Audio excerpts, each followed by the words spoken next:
Chapter 4 Christmas. When we returned to Madrid, it was already September, and it was time to go back to school to start the new school year. Then Christmas arrived, which, like all children, we awaited with anxiety and joy because of the nougat and the three wise men. Although the Saxon tradition of Santa Claus has been established among Spanish children for some time now, we only had their majesties, to whom we will take letters to El Corte Inglés or Galerías Preciados, which were some big stores. Sometimes in winter, my paternal grandparents will come from Zaragoza, where we will later live, although that's a topic for another chapter. My brother and I were very excited about their coming, especially because our grandfather will take us out for walks, sometimes to Cepu, a department store, other times to the park, and other times just to walk around. And also because he used to tell us a story before bedtime. My brother and I slept in the same room.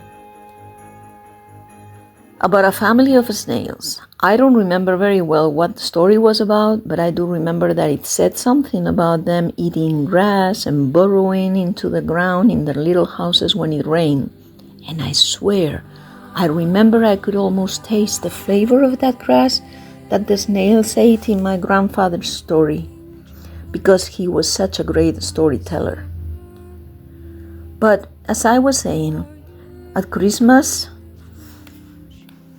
the school holidays arrived and my mother bought things to set up the nativity scene at home.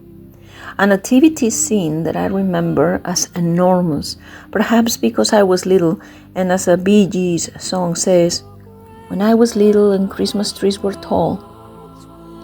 Sometimes we bought figurines and things at a drugstore, I think it was, although they sold a bit of everything, and another time in the Plaza Mayor, where there is a great tradition of selling nativity scene figures and other Christmas decoration.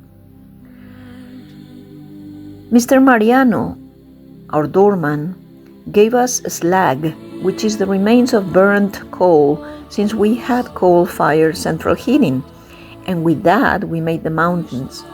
With the silver foil from my father's cigarette cartons, we made the river. We bought moss in packs and artificial snow and set up a nativity scene that would have been the envy of any exhibition. There was everything in there: shepherds and shepherdesses, sheep, pigs, goats, cows, ducks, and all kind of fauna, all kind of animals. We also had King Herod with his castle and Roman guard, an angel, the three wise men, and of course the most important figures in the decoration, the Virgin Mary, Saint Joseph, and baby Jesus, the mule and the ox. All these figurines have survived to this day when my children are older, because I kept them with great care. On Christmas Eve, my mother prepared an exquisite table full of delicacies and beautifully decorated. Nothing was missing, including salmon, smoked salmon, and caviar canapés.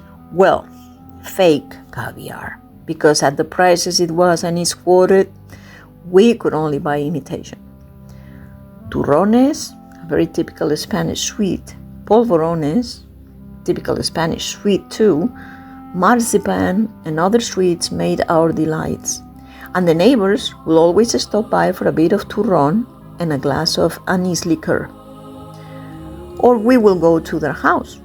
Or sometimes the front doors of both houses will be left open and we will come and go from one house to the other. But I must sadly say that my father always ruined our dinner over some trivial matter. Sometimes plates will even fly. So my mother, with all the enthusiasm and effort she had put into preparing all those delicacies, was heartbroken and dejected. Things got worse years later when my father's drinking problem escalated.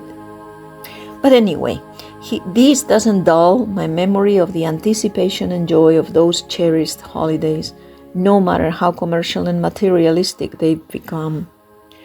Of course, the highlight of those days was Three Kings Night and the following day.